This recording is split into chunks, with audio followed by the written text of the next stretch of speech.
Two words have been stuck in my head this week. I cannot get them out. Can you guess? It's not Shabbat Shalom. It's not even Chag Sameach, which would also be appropriate. It's nasty woman. Nasty woman. I hear these words when I rise up and when I lie down. I hear them at my home and on my way. These are the words that one of our presidential candidates called the other presidential candidate in the debate this week. I've probably read every blog, article, and tweet about this phrase. I haven't gone so far as to purchase a t-shirt with the slogan written on it, but there's still time, we'll see. Nasty woman was obviously meant to be an insult, but it's quickly become a rallying cry for many women and men who object to name-calling and thinly veiled misogyny. So let me tell you about some nasty women that I know about. Do you know about Tamar from Genesis? Extremely nasty. She married a guy named who sadly died young and childless. Then she married his brother Onan. He too sadly died young and childless.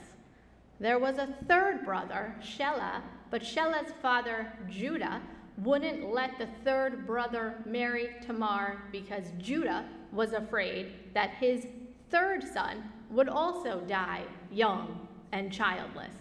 Judah thought something about that nasty woman kept making her husbands drop dead. I can't make this stuff up. It's unbelievable. But forget Judah for a minute, because Tamar had a little problem of her own. She needed to have children. It was the only way to provide for her physical and economic security, and the only way to fulfill a commandment to be fruitful and multiply. So, of course, she didn't give up. She costumed herself with a veil and sat by the side of the road pretending to be a prostitute. She did. It's in the Torah. I am not making this up. Well, wouldn't you know that Judah, her former father-in-law, walked by at that very moment. He slept with her, not knowing who she was, and she became pregnant with twins from him. I'm sensing it was a slightly different time back then. She tricked her former father-in-law into laying with her. Now that is one nasty woman. How about Rebecca? Remember her? She tricked her aging husband into giving her favored younger son, Jacob, a blessing instead of her older son, Esau. She deepened a rift between brothers and deceived her spouse. Nasty woman. And I could go on. There's Sarah, who deceives a foreign king and sends Hagar packing in the wilderness. There's Ruth, who manipulates Boaz. There's the midwives, Shiphrah and Puah, who risked their lives to birth healthy Israelite babies, even though Pharaoh issued a decree demanding that they kill Israelite baby boys. There's Moses' mother, Yocheved, who also subverted Pharaoh's decree and sent her son off in a basket down the Nile River, hoping against hope that he would survive.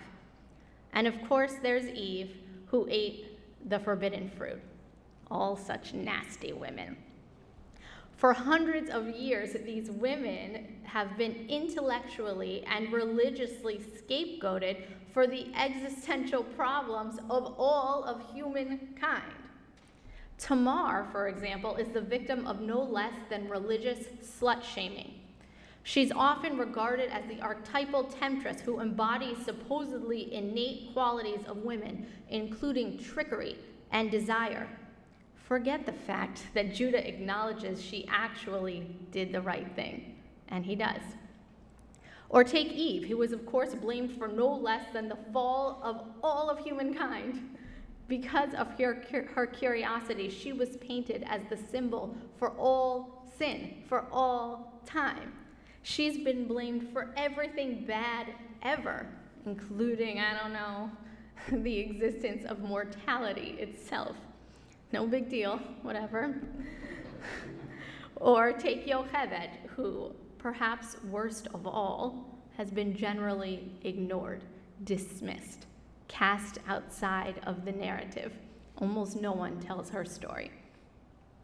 Only thing is that all of those nasty women were onto something. Because of Tamar's cunning, her lineage continued and eventually produced King David. Without Tamar, no David. As I said, even Judah acknowledges she did the right thing.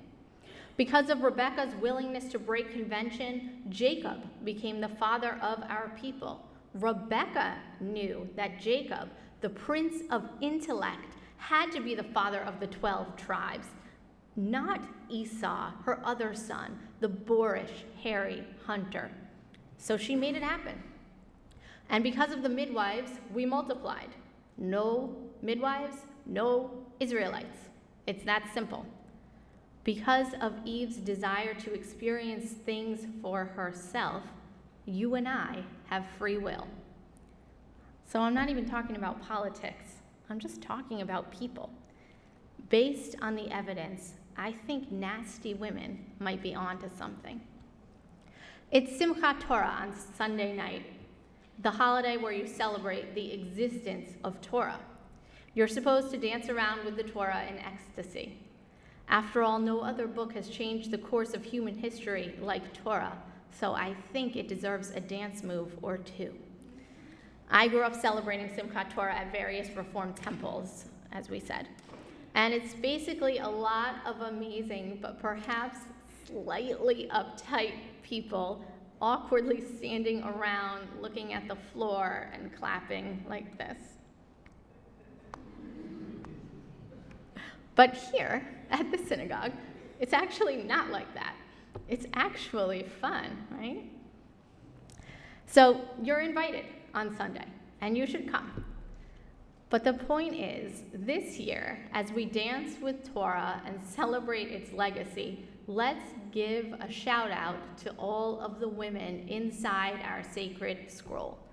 There aren't binders full of women in the Torah, but there are verses full. Let's think about the dozens of women inside that scroll that remain unnamed. Let's think about the women who did what they had to perpetuate our people. Let's think about the women who negotiated their lives in the confines of the original patriarchy, and whose legacies still linger with acute resonance today. I don't know if they were nasty. I don't know if they were nice. I don't know if they were a combination of multiple qualities like most of us are. But I think that this year might be a particularly good year to raise them up as we celebrate our inheritance. Shabbat Shalom.